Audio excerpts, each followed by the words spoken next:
अस्सलाम वालेकुम रहमतुल्लाहि व बरकातुहू। क्या हाल है हम सबके? उम्मीद करती हूँ सब खैरियत से होंगे। जी। अच्छा, हम लोग सीरत में यहाँ तक पहुंचे थे, ग़ज़वा बनी नदीर का हम पढ़ रहे थे।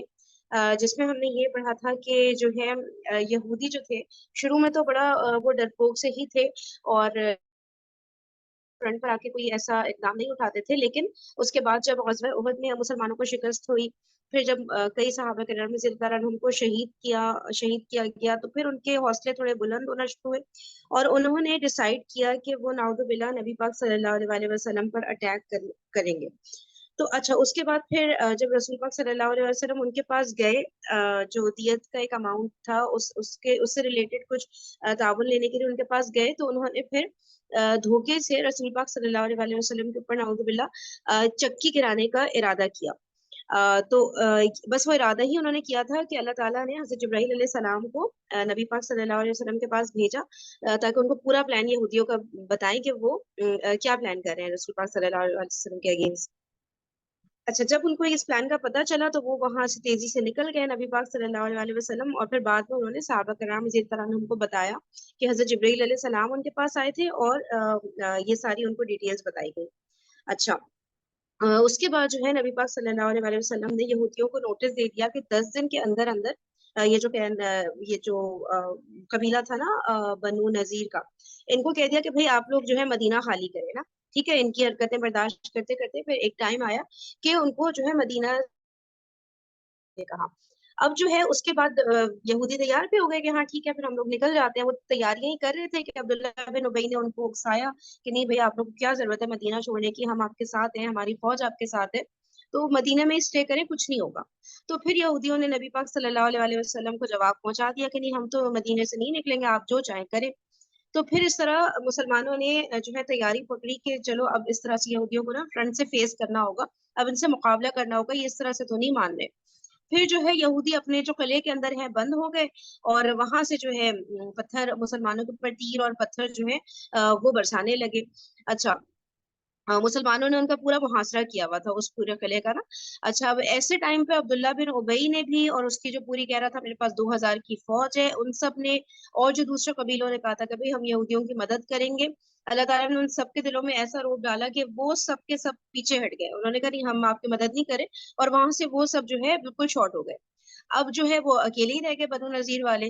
फिर जो है वही वाली बात कि अल्लाह ताला ने उनके दिलों में ऐसा रोब डाला मुसलमानों का कि उन्होंने गिव अप कर दिया, हथियार डाल दिए और सब किले से बाहर आ गए, और उन्होंने जो है यानी कि कबूल कर लिया कि ठीक है, रिक्वेस्ट की नबी पाक सल्लल्लाहु अलैहि वसल्लम से कि ठीक है, फिर हम सब जो है मदीना छोड़ के जा रहे हैं।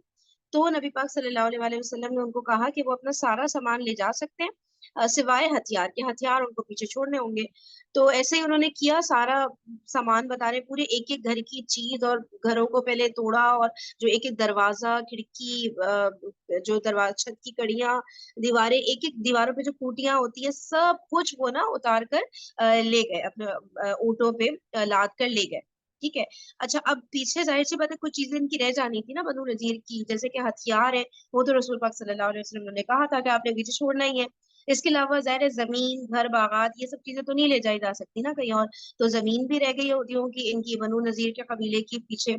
घर भी इनके पीछे रह गए, बागात भी इनके पीछे रह गए, तो अब ये सब के सब मुसलमानों का हक हो गए कि मुसलमानों के पास ही रहेंगे, ठीक है?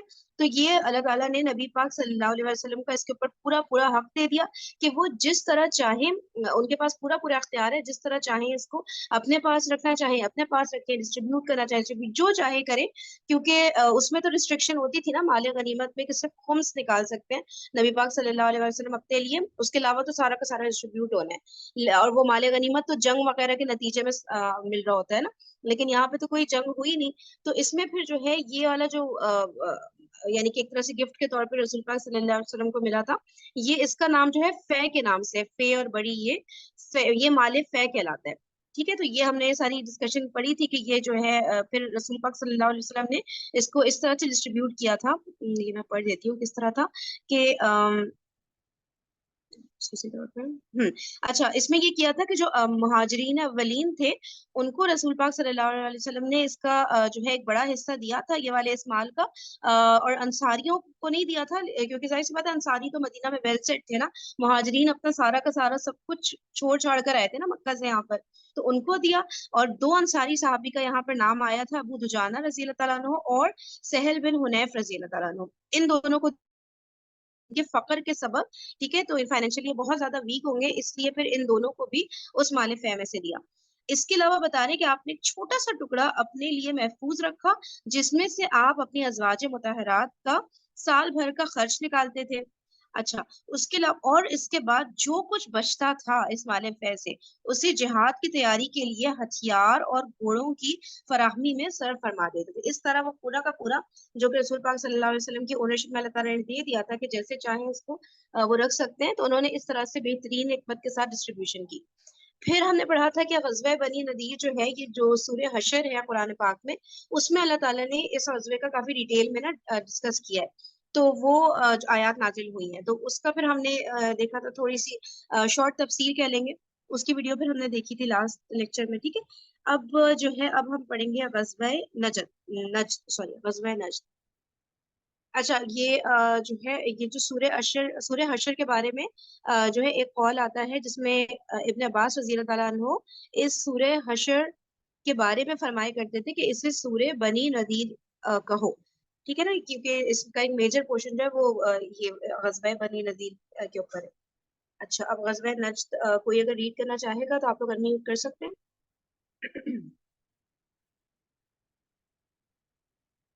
ٹھیک ہے، میں ریڈ کر دیتی ہوں، ایک سیکنڈ۔ غزوہ نجد۔ غزوہ بنی نذیر میں کسی قربانی کے بغیر مسلمانوں کو شاندار کامیابی حاصل ہوئی۔ اس سے مدینے میں قائم مسلمانوں کا اقتدار مضبوط ہو گیا اور منافقین پر بددلی چھا گئی۔ اب انہیں کھل کر کچھ کرنے کی جرت نہیں ہو رہی تھی۔ اس طرح رسول اللہ صلی اللہ علیہ وآلہ وسلم ان بدوؤں کی خبر لینے کے لیے یکسو ہو گئے، جنہوں نے احد کے بعد ہی سے مسلمانوں کو سخت مشکلات میں الجھا رکھا تھا اور نہایت ظالمانہ طریقے سے داعیان اسلام پر حملے کر کے انہیں موت کے گھاٹ اتار چکے تھے، اور اب ان کی جرت اس حد تک بڑھ چکی تھی کہ وہ مدینے پر چڑھائی کی سوچ رہے تھے۔ اچھا، اب غزوہ بنی نذیر میں تو اللہ کا شکر ہے مسلمانوں کو کوئی بھی نقصان نہیں اٹھانا پڑا تھا، اور یہودی ویسے ہی ڈر کے انہوں نے گیو اپ کر دیا تھا، ٹھیک ہے، تو کوئی قربانی نہیں پیش کرنی پڑی مسلمانوں کو۔ اچھا، اس کے بعد پھر بتا رہے اور مسلمانوں کی جو ہے وہی جو ایک روک قائم ہونا تھا، اللہ تعالیٰ کو روک قائم کروانا تھا مسلمانوں کا، تو مسلمان اور زیادہ مضبوط پوزیشن میں آ گئے مدینے میں، اور ظاہر منافقین اس کی وجہ سے بہت زیادہ بددل ہوئے۔ اچھا، اب جو ہے انہیں جرت نہیں ہو پا رہی تھی کہ اب کھل کے مسلمانوں کا مقابلہ کریں، کیونکہ مسلمان جو تھوڑا سا ایک طرح سے ویک پوزیشن میں کہہ سکتے ہیں غزوہ احد کے بعد ہو گئے تھے، تو آہستہ آہستہ وہ ان کی جو اسٹرینتھ تھی وہ ریگین ہو رہی تھی نا، واپس وہ مضبوط پوزیشن میں آ رہے تھے۔ یہ جو ڈفرینٹ غزوات ہوئے تھے، چھوٹی چھوٹی جو جنگی مہم ہوئی تھی غزوہ احد کے بعد، تو اس میں رسول پاک صلی اللہ علیہ وسلم کی بہترین حکمت کی بہترین اسٹریٹجی کی وجہ سے، اور اسپیشلی اللہ تعالیٰ کی مدد کی وجہ سے مسلمانوں کا دوبارہ سے جو لوز کر رہے تھے مسلمان اپنا ایک روب و دبدبا، وہ واپس ریگین ہو رہا تھا۔ اچھا، پھر بتا رہے اس کے بعد اب یہ یہودیوں سے تو نمٹ لیا، اب جو ہے جو بدو تھے نا جو مسلمانوں کو تنگ کر رہے تھے، تو ان کے اوپر یعنی ان پہ اٹیک کریں یا ان کے ساتھ یعنی کہ کیا معاملہ کیا جائے، اب اس کے اوپر سارا کا سارا فوکس آ رہا ہے غزوہ نجد میں۔ اچھا، تو وہ مسلمانوں میں بہت زیادہ ظلم کر رہے تھے، بلکہ کئی صحابہ کرام رضی اللہ عنہم کو انہوں نے شہید بھی کیا تھا، تو اب ان کے اگینسٹ جو ہے پوری اسٹریٹجی پریپیئر ہو رہی تھی۔ یہ آگے پڑھتے ہیں کیا اسٹریٹجی۔ چنانچہ غزوہ بنو نذیر سے فارغ ہو کر رسول اللہ صلی اللہ علیہ وآلہ وسلم ابھی ان بد عہدوں کی تادیب کے لیے اٹھے بھی نہ تھے کہ آپ صلی اللہ علیہ وآلہ وسلم کو اطلاع ملی کہ بنی غطفان کے دو قبیلے بنو محارب اور بنو ثعلبہ لڑائی کے لیے بدوؤں اور اعرابیوں کی نفری فراہم کر رہے ہیں۔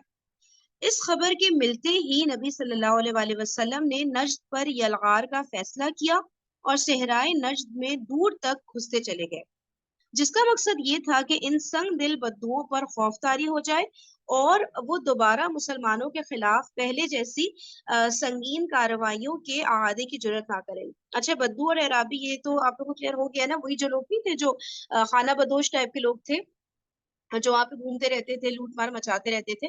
تو ان کی بات ہو رہی ہے کہ اب ان سے نمٹ رہے ہیں مسلمان۔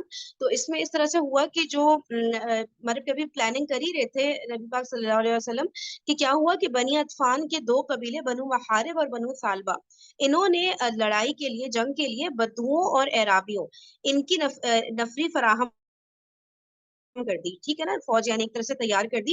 تو جب یہ خبر ملی نبی پاک صلی اللہ علیہ وسلم کو، تو انہوں نے فیصلہ کر لیا کہ اب جو نجد کا علاقہ ہے، صحرائے نجد، وہاں پر جائیں گے اور پھر جو ہے ان پر اٹیک کریں گے۔ تو صحرائے نجد میں دور تک جو ہے مسلمان جاتے چلے گئے۔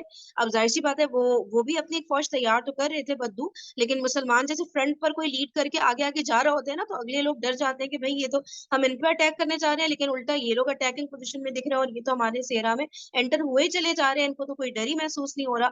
تو ظاہر اگلا دشمن جو ہے وہ ڈر جاتا ہے نا۔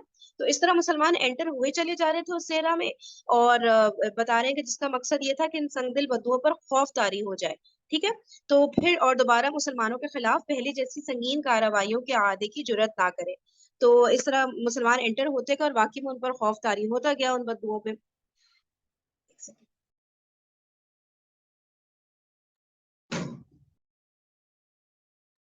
ایک سیکنڈ رکیے گا، بس مجھے 2 منٹ دیجیے۔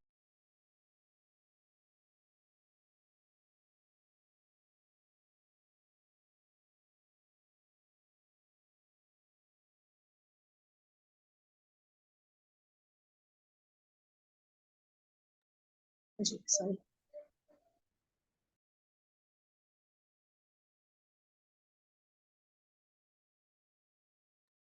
جی اچھا، ادھر سرکش بدو جو لوٹ مار کی تیاریاں کر رہے تھے، مسلمانوں کی اس اچانک یلغار کی خبر سنتے ہی خوف زدہ ہو کر بھاگ کھڑے ہوئے اور پہاڑوں کی چوٹیوں میں جا دبکے۔ مسلمانوں نے لٹیرے قبائل پر اپنا روب و دبدبہ قائم کرنے کے بعد امن و امان کے ساتھ واپس مدینہ کی راہ لی۔ اچھا، اب یہ جو لوٹ مار کی تیاریاں کر رہے تھے یہ سارے جو بدو ہیں، تو جب انہوں نے ایک دم دیکھا کہ بھائی مسلمان ایک دم سے اٹیک کرنے کے لیے آگے چلتے ہی چلے آ رہے ہیں، تو یہ لوگ اتنے زیادہ ڈر گئے کہ یہ لوگ ڈر کے بھاگ ہی گئے مسلمانوں سے، اور پہاڑوں کی جو چوٹیاں ہوتی ہیں نا، اس میں جا کر چھپ گئے۔ اب مسلمانوں نے لٹیرے قبائل پر اپنا روب و دبدبہ قائم کرنے کے بعد، ٹھیک ہے نا، روب و دبدبہ مسلمانوں کے ان پر قائم ہوا، یہ بھاگ گئے ڈر کے، تو اب جو ہے امن و امان کی صورتحال ہو گئی، اب مسلمان خیریت سے واپس مدینہ چلے گئے، ٹھیک ہے۔ اچھا، اہل سیر نے اس سلسلے میں ایک معین غزوے کا نام لیا ہے جو ربیع الاخر یا جمادی الاولی سن 4 ہجری میں سرزمین نجد کے اندر پیش آیا تھا، اور وہ اسی غزوہ کو غزوہ ذات الرقاع قرار دیتے ہیں۔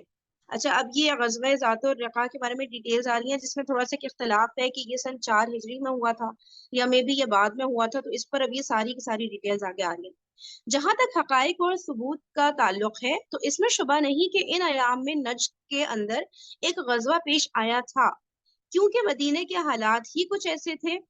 ابو سفیان نے غزوہ احد سے واپسی کے وقت آئندہ سال میدان بدر میں جس غزوے کے لیے للکارا تھا اور جسے مسلمانوں نے منظور کر لیا تھا، اب اس کا وقت قریب آ رہا تھا، ٹھیک ہے نا، غزوہ بدر جو سیکنڈ ایک ہونی تھی، تو اب اس کا وقت قریب آ رہا تھا۔ اور کیونکہ جو ہے لاسٹ ٹائم یہ بات ہوئی تھی نا ابو سفیان کے ساتھ کہ بھئی اب جو ہے ہم نیکسٹ ملیں گے بدر کے مقام پر، اور جو ہے غزوہ بدر ایک طرح سے پارٹ 2 کہہ لیں وہ ہوگا۔ اور جنگی نقطۂ نظر سے یہ بات کسی طرح مناسب نہ تھی کہ بدوؤں اور اعراب کو ان کی سرکشی اور بغاوت پر قائم چھوڑ کر بدر جیسی زوردار جنگ میں جانے کے لیے مدینہ خالی کر دیا جائے، ٹھیک ہے نا، مدینہ خالی کرنا پڑے گا نا جب بدر کے میدان میں جائیں گے، تو پیچھے بدو اور اعرابی جو ہیں یہ پھر مدینے میں فساد مچائیں گے۔ بلکہ ضروری تھا کہ میدان بدر میں جس ہولناک جنگ کی توقع تھی، اس کے لیے نکلنے سے پہلے ان بدوؤں کی شوکت پر ایسے ضرب لگائی جائے کہ انہیں مدینے کا رخ کرنے کی جرت نہ ہو، یعنی مدینہ خالی ہو جائے، سب کے سب جو ہے جہاد پر نکل جائیں، تو ایسا نہ ہو مدینہ پیچھے خالی ہو اور یہ لوگ اٹیک کریں، تو ان کو ایسا سبق سکھا کے جائیں کہ ان کی بالکل جرت ہی نہ ہو، ان میں اتنے گٹس ہی نہ بچیں کہ بھئی یہ جا کے مدینے میں کوئی اس طرح کی حرکت کریں پیچھے۔ باقی رہی یہ بات کہ یہی غزوہ جو ربیع الاخر یا جمادی الاولی سن 4 ہجری میں پیش آیا تھا، غزوہ ذات الرقاع تھا ہماری تحقیق کے مطابق صحیح نہیں، کیونکہ غزوہ ذات الرقاع میں حضرت ابو ہریرہ اور حضرت ابو موسیٰ اشعری رضی اللہ تعالیٰ عنہما موجود تھے، اور ابو ہریرہ رضی اللہ تعالیٰ عنہ جنگ خیبر سے صرف چند دن پہلے اسلام لائے تھے۔ اسی طرح حضرت ابو موسیٰ اشعری رضی اللہ تعالیٰ عنہ مسلمان ہو کر یمن سے روانہ ہوئے تو ان کی کشتی ساحل حبشہ سے جا لگی تھی، اور وہ حبشہ سے اس وقت واپس آئے تھے جب نبی صلی اللہ علیہ وآلہ وسلم خیبر میں تشریف فرما تھے۔ اس طرح وہ پہلی بار خیبر ہی کے اندر خدمت نبی میں حاضر ہو سکے تھے۔ بس ضروری ہے کہ غزوہ ذات الرقاع غزوہ خیبر کے بعد پیش آیا ہو۔ ٹھیک ہے، اب یہی بات ہو رہی ہے نا کہ سن 4 ہجری میں پیش آیا یا غزوہ خیبر ہوا اس کے بعد، تو اس میں تھوڑا سا کوئی اختلاف آ رہا ہے یہاں پہ۔ اچھا، سن 4 ہجری کے ایک عرصے بعد غزوہ ذات الرقاع کے پیش آنے کی ایک علامت یہ بھی ہے کہ نبی صلی اللہ علیہ وآلہ وسلم نے غزوہ ذات الرقاع میں صلاۃ خوف پڑھی تھی، اور صلاۃ خوف پہلے پہل غزوہ عصفان میں پڑھی گئی، اور اس میں کوئی اختلاف نہیں کہ غزوہ عصفان کا زمانہ غزوہ خندق کے بھی بعد کا ہے، جبکہ غزوہ خندق کا زمانہ سن 5 ہجری کے اخیر کا ہے۔ در حقیقت غزوہ عصفان سفر حدیبیہ کا ایک ضمنی واقعہ تھا، اور سفر حدیبیہ سن 6 ہجری کے اخیر میں پیش آیا تھا، جس سے واپس آ کر رسول اللہ صلی اللہ علیہ وآلہ وسلم نے خیبر کی راہ لی تھی۔ اس لیے اس اعتبار سے بھی غزوہ ذات الرقاع کا زمانہ خیبر کے بعد ہی ثابت ہوتا ہے۔ تو اس بک کے رائٹر کے اکارڈنگ غزوہ ذات الرقاع سن 4 ہجری میں ہم لوگ ہیں نا، یہ پڑھ رہے ہیں نا ہم، تو ادھر نہیں ہوا تھا، یہ کافی بعد میں جا کر ہوا تھا۔ ٹھیک ہے، تو اچھا اب اس کا یہ حاشیہ پڑھ لیتے ہیں، نمبر 10۔ حالت جنگ کی نماز کو صلاۃ خوف کہتے ہیں، جس کا ایک طریقہ یہ ہے کہ آدھی فوج ہتھیار بند ہو کر امام کے پیچھے نماز پڑھے، باقی آدھی فوج ہتھیار باندھے دشمن پر نظر رکھے۔ ایک رکعت کے بعد یہ فوج امام کے پیچھے آ جائے اور پہلی فوج دشمن پر نظر رکھنے چلی جائے۔ امام دوسری رکعت پوری کر لے تو باری باری فوج کے دونوں حصے اپنی اپنی نماز پوری کرے۔ اس نماز کے اس سے ملتے جلتے اور بھی متعدد طریقے ہیں جو موقع جنگ کی مناسبت سے اختیار کیے جاتے ہیں۔ تفصیلات کتب احادیث میں موجود ہیں۔ ٹھیک ہے نا، جو صلاۃ خوف جو جنگ کی حالت میں جو نماز پڑھی جاتی ہے، تو اس کا ایک طریقہ بتایا گیا یہاں پہ کہ اس طرح سے ہوتا ہے، باری باری جو ہے اس میں ٹرن آتی ہے، لیکن پھر بتا رہے کہ اور بھی طریقے ہیں، اور وہ احادیث کی کتاب میں مل سکتے ہیں ہمیں۔ اب ہم پڑھیں گے غزوہ بدر 2۔ کوئی ریڈنگ اگر یہاں سے کرنا چاہے گا تو کر سکتا ہے، نہیں تو میں کنٹینیو کر لوں گی۔ غزوہ بدر 2۔ عراق کی شوکت توڑ دینے اور بدوؤں کے شر سے مطمئن ہو جانے کے بعد مسلمانوں نے اپنے بڑے دشمن قریش سے جنگ کی تیاری شروع کر دی، کیونکہ سال تیزی سے ختم ہو رہا تھا اور احد کے موقع پر طے کیا ہوا وقت قریب آتا جا رہا تھا، اور محمد صلی اللہ علیہ وآلہ وسلم اور صحابہ کرام رضی اللہ تعالیٰ عنہم اجمعین کا فرض تھا کہ میدان کارزار میں ابو سفیان اور اس کی قوم سے دو دو ہاتھ کرنے کے لیے نکلے، اور جنگ کی چکی اس حکمت کے ساتھ چلائیں کہ جو فریق زیادہ ہدایت یافتہ اور پائیدار بقا کا مستحق ہو، حالات کا رخ پوری طرح اس کے حق میں ہو جائے۔ ٹھیک ہے، اب یہاں پہ جو بدو تھے اور اعراب تھے، جو اعرابی لوگ تھے، تو ان سب کی جب طاقت کو توڑ دیا اور ان سب کے اندر ایک ڈر و خوف مسلمانوں کا پیدا ہو گیا، تو اب مسلمانوں نے اپنا سارا کا سارا فوکس ان سے ہٹا کے اپنا جو ان کا بڑا دشمن تھا، جو مشرکین مکہ تھے، قریش تھے، جو پلان مسلسل کرتے رہتے تھے کہ مدینہ میں مسلمانوں نے ہجرت کر لی لیکن اس کے بعد بھی مسلمانوں کو مسلسل تنگ کرتے رہنا ہے اور ان کی طاقت کو ختم کرنا ہے، وہ تو ان کا مشن وہاں پہ چلتا رہا، پوری پلاننگ چلتی رہتی تھی نا۔ تو اب جو ہے مسلمانوں کو فوکس کرنا تھا ان مشرکین مکہ قریش کے اوپر، کیونکہ احد میں یہ والی بات طے پائی تھی کہ اب ہم لوگ بدر کے مقام پہ دوبارہ ملیں گے۔ ایک دفعہ تو غزوہ بدر پہلے ہو چکا ہے نا، جس میں مشرکین کو بہت بری طرح شکست ہوئی تھی، تو اب یہ ڈیسائیڈ ہوا تھا کہ بھائی بدر کے مقام پہ دوبارہ ملیں گے اور دوبارہ سے جنگ لڑیں گے، اور پھر دیکھیں گے کہ بھائی کون جو ہے فتح نصیب کس کو ہوتی ہے۔ تو یہ اب مسلمانوں نے اس کی تیاری شروع کر دی ان بدوؤں اور اعرابیوں سے فارغ ہو کر۔ اچھا، اب جو ہے اب آگے بڑھتے ہیں۔ चुनांचा शाबान सन 4 हिजरी जनवरी सन 626 ईस्वी में रसूलुल्लाह सल्लल्लाहु अलैहि वसल्लम ने मदीने के का इंतजाम हजरत अब्दुल्ला बिन रवाहा रजी अल्लाह ताला अन्हु को सौंप कर इस तयशुदा जंग के लिए बदर का रुख फरमाया। आप सल्लल्लाहु अलैहि वसल्लम के हमरा 1500 की जमीयत और 10 घोड़े थे। आप सल्लल्लाहु अलैहि वसल्लम ने फौज का अलम हजरत अली रजी अल्लाह ताला अन्हु को दिया और बदर पहुंचकर मुशरिकीन के इंतजार में खेमाजन हो गए। देखिए हमेशा मुसलमान ही सबसे पहले ना तैयार होकर और बिल्कुल ना रेडी हो जाते हैं, डरते नहीं मुसलमान ना, और सबसे पहले पहुंच जाते हैं मैदान में। तो अब इसमें बता रहे हैं कि शाबान सन 4 हिजरी में इस तरह से हुआ कि मदीने का जो इंतजाम है वो हजरत अब्दुल्ला बिन रवा रजी अल्लाह ताला अन्हो को सौंपा, ठीक है, क्योंकि बाकी सब ने तो चले जाना था जिहाद के लिए। तो और फिर जो है बदर का जो मैदान है उसमें सब लोग वहां का रुख किया, सारे सहाबा करम रज़ी अल्लाह ताला अन्हुम ने रसूल पाक सल्लल्लाहु अलैहि वसल्लम के साथ। अच्छा, अब मुसलमानों की फौज कितनी थी? 1500 मुसलमानों की फौज थी और 10 घोड़े थे। यानी कि उसमें याद है ना आप लोग को, गजवा बदर में तो मुसलमान बहुत ही कम तादाद में थे, 313 के करीब थे तकरीबन। अच्छा, कहीं पे मैं नंबरिंग में कोई मसला करी हूँ तो मुझे प्लीज आप लोग करेक्ट कर दिया करिए, ठीक है।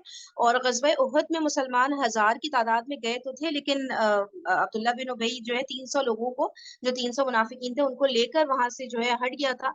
तो फिर मुसलमानों की तादाद तकरीबन 700 रह गई थी। अब उसके बाद जो कि बड़ी जंग होने जा रही है गजवा बदर 2, इसमें मुसलमानों के माशाल्लाह से 1500 लोग तैयार हो चुके थे फौज के लिए ना। अच्छा, और इनका जो अलम है वो दिया गया था, फौज का अलम हजरत अली रजी अल्लाह ताला अन्हु को दिया गया था। और जो है अब बदर के मैदान में मुसलमान पहुंच चुके हैं और वहां पे खेमे सेट कर लिए मुसलमानों ने, और अब वेट कर रहे हैं कि मुशरिकीन मक्का से, क्योंकि प्रॉमिस किया था ना कि भाई हम यहाँ पे मिलेंगे और यहाँ पे अब फेस टू फेस मुकाबला होगा, तो अब वेट करने लगे कि देखते हैं कुरैश कब आते हैं हम यहाँ पर। अच्छा, दूसरी तरफ अबू सुफियान भी 50 सवारों समेत 2000 मुशरिकीन की जमीयत लेकर रवाना हुआ। ठीक है, अब जो है मुशरिकीन की जो तादाद है, जो अबू सुफियान के लश्कर की तादाद है, वो है यहाँ पे 2000। ठीक है, ये उसमें क्या थी, गज़वा बदर में जहां तक मुझे याद आ रहा है 1000 ये लोग लेकर आए थे। ठीक है, फिर जो गज़वा उहद हुई उसमें ये 3 टाइम्स थे मुसलमानों के अगेन, तो तकरीबन 3000 थे ये उसमें। लेकिन यहाँ पे जो गज़वा बदर 2 हो रहा है ना, इसमें जो है 2000 इनकी तादाद है मुशरिकीन की। ठीक है, अच्छा, अब यहाँ पे अबू सुफियान ये लश्कर लेकर आए और मक्के से अ, एक मरहला दूर वादी मरद वहरान पहुंचकर मजना नाम के मशहूर चश्मे पर खैमाजन हुआ। यानी अबू सुफियान का लश्कर वहां पे खैमाजन हुआ, इस मजना नाम के कोई मशहूर चश्मा था वहां पे। लेकिन वो मक्का ही से बोझल और बददिल था। चलो भाई, अब ये लोग मक्का से आए थे तो मक्का से ये लोग बोझल बददिल यानी भारी दिल के साथ आए थे। अब आगे पढ़ते हैं क्या रीजन है। बार बार मुसलमानों के साथ होने वाली जंग का अंजाम सोचता था, अबू सुफियान की बात हो रही है, ठीक है। बार बार मुसलमानों के साथ होने वाली जंग का अंजाम सोचता था और रोब व हैबत से लरज उठता था। मरद दोहरान पहुंचकर उसकी हिम्मत जवाब दे गई। ठीक है, इस लोकेशन पे पहुंच के जहाँ पे चश्मा था, यहाँ पहुंच के हिम्मत जवाब दे गई और वो वापसी के बहाने सोचने लगा।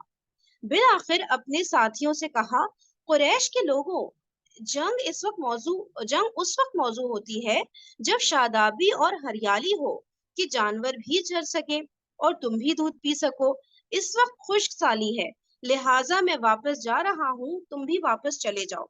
ठीक है, अब यहाँ पर जब अबू सुफियान का लश्कर पूरा आ गया तो ये लोग काफी भारी दिल के साथ वहां से आए थे, ये बता रहे हैं, और जो है ये लोग बहाने ढूंढ रहे थे कि किसी तरह से जंग ना हो इनके ऊपर। एक मुसलमानों की यानी कि मुसलमानों का रोब इनके दिल के ऊपर यानी कायम था, क्योंकि जो गज़वा उहद हुई थी उसमें भी हमने बात की थी ना कि जब एक जंग एंड हो रही होती है तो किस तरह से एंड हो रही होती है, तबाही मच जाती है और कितने सारे लोगों को शहीद कर दिया जाता है, और फिर माले गनीमत लूटने का मामला हो रहा होता है। कितनी सारी चीजें जो मुशरिकीन मक्का ने उस वक्त नहीं की थी, और वो वैसे ही चले गए थे ना वहां से। तो ऊपरी ऊपर से लग तो रहा था कि मुसलमानों को शिकस्त हो गई है, लेकिन जैसे बाकायदा प्रॉपर तौर पे जंग एंड होती है तो वो उस वक्त भी इनमें जो है मुशरिकीन में वो हिम्मत नहीं थी, और वो यही देख रहे थे कि भाई इतनी बुरी तरह हम इनके ऊपर हावी आए हुए हैं मुसलमानों पे, फिर भी जो सहाबा कराम थे रजी अल्लाह ताला अन्हुम, वो किस तरह से डिफेंड करे, किस तरह से प्रोटेक्ट कर रहे थे रसूल पाक सल्लल्लाहु अलैहि वसल्लम को, कितनी बुरी तरह से वो जख्मी थे, लेकिन इनकी हिम्मत हौसला तब भी नहीं टूट रहा था। तो वो तो जख्मी लोग थे उस वक्त, ठीक है, उनके ही सामने ये डर के ये लोग चले गए थे।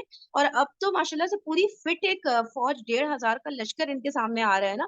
तो अब सोचें कि ऐसे लोग अभी जिनको, जो जंग के लिए फुल फ्लेज रेडी होकर आए, तो इनका कैसा इनके ऊपर ना रोब कायम हुआ होगा। तो ये लोग बहुत ज्यादा ना डरे हुए थे कि अब जो मुसलमान आएंगे तो पता नहीं हमारे साथ क्या करे, क्या अंजाम हो, गजवा बदर की तरह हमें शिकस्त ना हो। या गजवा बदर में भी जो गए थे सरदार, वो भी कोई मतलब कितने ज्यादा स्ट्रांग थे, सब थे, लेकिन मुसलमानों ने कितना बुरा हाल उनका किया था। तो जाहिर है डरते तो थे ही ये मुसलमान, और बातिल ताकत हमेशा डरी रही होती है, जो हक पर होते हैं वो स्ट्रांग होते हैं। तो अब जो है, अब इन लोगों की हिम्मत यहाँ पर जवाब दे गई ना, जब ये लोग इस मुकाम पर पहुंचे तो। और बता रहे कि इनको रोबो हैबत से लरज उठता, क्या बता रहे हैं, हाँ, ये लोग मतलब इतनी ज्यादा रोबो हैबत मुसलमानों के इनके ऊपर कायम थी। और वापसी के बहाने सोचने लगे कि क्या ऐसा बहाना बनाएं कि भाई ऐसा भी ना लगे कि हम क्लियर कट तो नहीं बोल सकते थे ना कि हम डर गए इसलिए वापस जा रहे हैं, कोई बहाना बनाना था सॉलिड सा। तो अब बहाना क्या बनाया अबू सुफियान ने कि भाई कुरैश के लोगों, अब जंग इस वक्त तो करना मुनासिब बिल्कुल भी नहीं है, और उस वक्त ज्यादा जंग करना मुनासिब होता है जब शादाबी और हरियाली का एक हरियाली हो, और जो जानवर हैं वो चर पी सके, ठीक है, और तुम भी उनका दूध पी सको, तब ज्यादा बेहतर होता है ना कि उस वक्त जंग की जाए। तो अभी तो ऐसा मामला नहीं है, और इस वक्त तो खुश्क साली का मामला है। तो हम लोग को चाहिए कि हम वापस चले जाएं। तो लिहाजा मैं वापस जा रहा हूँ, अबू सुफियान ने कहा, और तुम भी सब वापस चले जाओ। ठीक है, ये अबू सुफियान का सजेशन था। अब देखते हैं आगे से इन लोगों ने कैसे रिस्पॉन्ड, जो पूरा लश्कर था इनका 2,000 का, उन्होंने कैसे आगे से रिस्पॉन्ड किया, उनके हौसले कैसे थे। ऐसा मालूम होता है कि सारे ही लश्कर के आसाब पर खौफ और हैबत सवार थी। ठीक है, इस अबू सुफियान ही सारे लश्कर पर खौफ और हैबत सवार थी, क्योंकि अबू सुफियान के इस मशवरे पर किसी किस्म की मुखालफत के बगैर सब ने वापसी की राह ली, और किसी ने भी सफर जारी रखने और मुसलमानों से जंग लड़ने की राय ना दी। ठीक है ना, तो 2,000 का लश्कर, कितने लोग, कितनी अलग अलग राय हो सकती थी इन सब की, लेकिन सब के सब ही डरे हुए थे। वरना था ना कि भाई हमें तो बदला लेना है, बदर का बदला लेना है, इतने हमारे सरदारों को मारा तो हमारी तो गैरत जाग गई है, हम तो ये हम तो वो करके ये लोग जो आते थे। तो अब ये सब के सभी इतना ज्यादा डरे हुए थे कि बस अबू सुफियान का कहना ही था कि इन सबको वो हो गया कि हाँ भाई हम खुद भी यही चाह रहे थे। तो किसी एक ने भी मुखालफत नहीं की कि नहीं भाई हम आगे बढ़ेंगे, हम यहाँ तक आए हैं, तैयारी के साथ आए हैं, आगे चलेंगे, जंग लड़ेंगे, हमें कामयाबी नसीब होगी, उहद में भी तो हम ही कामयाब हुए थे, कोई कुछ भी ऐसा नहीं ना। तो देखिए इससे कितना ज्यादा हमें क्लियर होता है ना, जब अल्लाह ताला का जो प्लान होता है, अल्लाह ताला किसी को इस तरह किसी के दिल में खौफ डालना चाहे, तो वो कोई इसमें ये वाली बातों पे तो डिपेंडेंसी नहीं होती ना कि भाई कितने स्ट्रांग है, कितनी ज्यादा तादाद है, कैसे इरादे हैं, कुछ भी नहीं। अल्लाह ताला तो बस सेकंडों में किसी का भी जो है हौसले बस कर सकते हैं, किसी के दिल दिल में किसी का भी रोब कायम कर सकते हैं, और फिर इस तरह से जो है वो फिर वापसी का रास्ता ले लेता है दुश्मन ना। तो भरोसा अल्लाह ताला पे करना चाहिए, तैयारी तो अपनी करनी ही चाहिए, लेकिन अल्लाह ताला से खूब सारी दुआ और अल्लाह ताला पे भरोसा कि अल्लाह ताला जरूर जो है हक का ही साथ देंगे। तो बस यही सहाबा कराम रज़ी अल्लाह अन्हुम का ईमान था, और अल्लाह ताला ने देखिए उनकी कैसी मदद की कि जंग की नौबत ही नहीं आई, और उससे पहले ये लोग डर के 2,000, कोई छोटी तादाद तो नहीं होती ना, सबके सभी ऐसा डर के ना वापस भाग गए कि हाँ ठीक है सही है, आपने सही बात की है, खुश साली है तो बस सही है, अब हम सब वापस चले जाते हैं। फिर जो है और किसी ने भी राय नहीं दी कि मुसलमानों से जंग लड़े। अच्छा, आगे बढ़ते हैं। इधर मुसलमानों ने बदर में 8 रोज तक ठहर कर दुश्मन का इंतजार किया, और इस दौरान अपना सामान तिजारत बेचकर 1 दिरहम के 2 दिरहम बनाते रहे। इसके बाद इस शान से मदीना वापस आए कि जंग में पेश कदमी इनके हाथ आ चुकी थी, दिलों पर इनकी धाक बैठ चुकी थी, और माहौल पर इनकी गिरफ्त मजबूत हो चुकी थी। ये गज़वा बदर मुआद, बदर सानिया, बदर आखिरा और बदर सुगरा के नामों से मारूफ है। अच्छा, अब ये बता रहे हैं कि 8 डेज तक, जैसे उसमें होता था ना जंग के बाद भी, याद है ना आप लोगों के, 3 दिन तक जो है 3 दिन या 7 दिन, कितना था मुझे याद नहीं आ रहा, मेरे ख्याल से 3 दिन तक के मुसलमान जो है जंग के मैदान में रहते थे कि भाई मे भी दुश्मन वापस आए, मे भी दोबारा अटैक करे, तो मुसलमान बिल्कुल डट के कायम रहते थे ना। तो इसी तरह अभी भी मुसलमान वेट कर रहे थे, जबकि जा चुके थे मुशरिकीन वापस, लेकिन मुसलमानों ने 8 रोज तक दुश्मनों का इंतजार किया کہ भाई शायद अब आ जाए किसी भी लम्हे, शायद वापस कुछ इरादा चेंज हो जाए और ये लोग आ जाए। और अच्छा, इस दौरान जो है मुसलमान, तो जाहिर सी बात है ये मुसलमानों के अंदर होता है ना कि भाई जो अपना टाइम है उसको बेस्ट यूटिलाइज करना है, ये जो फरागत के जो भी लम्हात है, तो जाहिर है वहां पे मुसलमान तो फारिग थे ना, वो तो वेट कर रहे थे ना कि भाई दुश्मन आए तो हम लोग जो है जंग का वो करें, जंग लड़े उनसे। तो अब जो है मुसलमान वेट करते करते उन्होंने इस टाइम को बेस्ट यूटिलाइज किया, और जो उनकी तिजारत थी वो उन्होंने वहां पे करते रहे मुसलसल ना। और फिर बता रहे 1 दिरहम के 2 दिरहम बनाते रहे, यानी कि इस टाइम को उन्होंने यूटिलाइज किया और वेस्ट नहीं किया इस टाइम को ना। तो वक्त की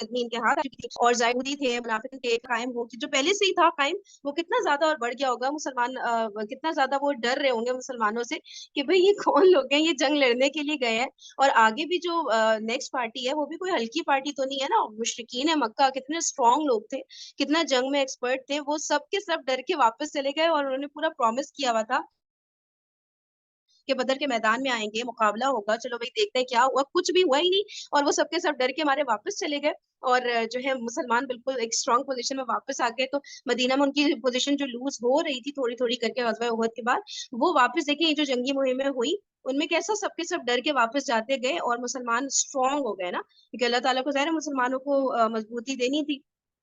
और अच्छा, फिर जो है दिलों पर इनकी धाक बैठ गई और माहौल पर इनकी गिरफ्त मजबूत हो चुकी थी। फिर इसके डिफरेंट जो नेम्स हैं वो बताया गया, गज़वा बदर मौइद भी इसे कहते हैं, बद्र सानिया भी कहते हैं, बद्र आखिरा और बद्र सोगरा भी, ठीक है।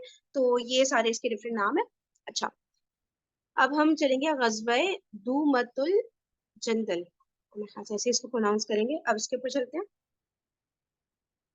रसूलुल्लाह सल्लल्लाहु अलैहि वसल्लम बदर से वापस हुए तो हर तरफ अमन व अमान कायम हो चुका था और पूरी इस्लामी कलमरों कलमरों कलमरों में इसको कैसे पढ़ेंगे, इत्मीनान की बादे बहारी चल रही थी।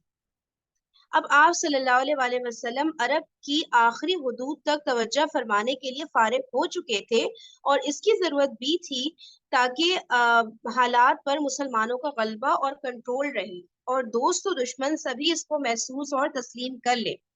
अच्छा, अब देखिए बता रहे कि बदर के मैदान से जब वापस हो रहे थे तो हर तरफ अमन अमान कायम हो चुका था, ठीक है ना, जाहिर है कोई ना जंग हुई ना कुछ हुआ, अमन अमान की सूरत हाल थी और पूरी इस्लामी कलमरों में इत्मीनान की बादो बहारी चल रही थी। अब पूरी तरफ अमन अमान पीसफुल माहौल हो चुका था ना कायम, मुसलमानों की झाग बैठ गई थी। अब बता रहे कि आप सल्लल्लाहु अलैहि वसल्लम अरब की आखिरी हुदूद तक तवज्जो फरमाने के लिए फारिग हो चुके थे, क्योंकि जाहिर है दावत के काम को सिर्फ मदीने तक तो नहीं रहना था ना, मदीने तक या मक्के तक, ये तो पूरा इसको एक्सपेंड करना था, पूरी दुनिया में इसको फैलाना था ना। तो अब जो है रसूलुल्लाह सल्लल्लाहु अलैहि वसल्लम ने अरब की आखिरी हुदूद तक इस तवज्जो फरमाने की कोशिश की। अब फारिग हो चुके थे कि अब कैसे इस काम को और एक्सपेंड किया जाए ना, यहाँ पे तो मुसलमानों का एक वो सिक्का बैठ गया था ना। अच्छा, अब और इसकी जरूरत भी थी ताकि हालात पर मुसलमानों का गलबा और कंट्रोल रहे। सही है। तो अब इसमें रसूल पाक सल्लल्लाहु अलैहि वसल्लम फोकस करे, क्योंकि यहाँ के जितने भी दुश्मन थे उनमें मोर और लेस उन सबसे निमट चुके थे, सबके सभी डर चुके थे। तो अब यहाँ इतना ज्यादा कोई खौफ नहीं था कि कोई आएगा हम पे अटैक करेगा, क्योंकि सबसे ही तो आगे बढ़े ना, यहूदियों से भी लड़ने के लिए आगे बढ़े। और मुनाफिकीन तो खैर वैसे ही ऊपर ऊपर से अपने आप को अच्छा शो कर रहे होते थे, वो तो वैसे ही लड़ाई नहीं कर रहे होते थे। मुशरिकीन मक्का से भी जंग के लिए तैयार हो गए, सबसे चाह रहे हैं लेकिन कोई जंग खुद ही नहीं करना चाह रहा। तो बस अब तो यानी कि पीसफुल सिचुएशन हो गई ना, तो अब दावत के काम को कैसे फैलाया जाए ना। अच्छा, अब आगे बढ़ते हैं, इसमें क्या हुआ था। चुनांचा बद्र सुगरा के बाद 6 माह तक, बद्र सुगरा यानी अभी जो गज़वा बद्र की जो बात हुई थी उसके बाद 6 माह तक आप सल्लल्लाहु अलैहि वसल्लम ने इत्मीनान से मदीने में कयाम फरमाया। इसके बाद आपको इत्तलाआत मिली कि शाम के करीब दूमतुल जंदल के गिर्द आबाद कबाइल आने जाने वाले काफिलों पर डाके डाल रहे हैं और वहां से गुजरने वाली अशिया लूट लेते हैं। ये भी मालूम हुआ कि उन्होंने मदीने पर हमला करने के लिए एक बड़ी जमीयत फराहम कर ली है। इन इत्तलाआत के पेश नजर रसूलुल्लाह सल्लल्लाहु अलैहि वसल्लम